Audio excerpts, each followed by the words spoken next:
Have you ever got a Christmas present for somebody and you think, man, I'm never going to use that, you know, but you hold on to it, you stuff it back in one of your boxes and never use it, goes a year or two by, and then lo and behold, you remember that kit that you got?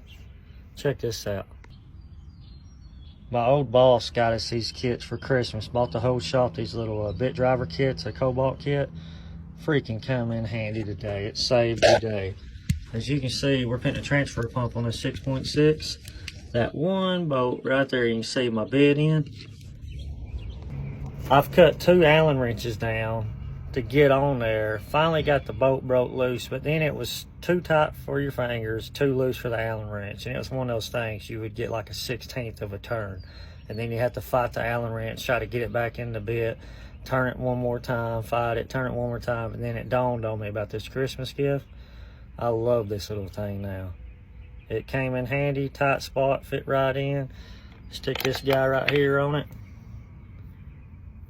Go to town, baby. Y'all have a good day.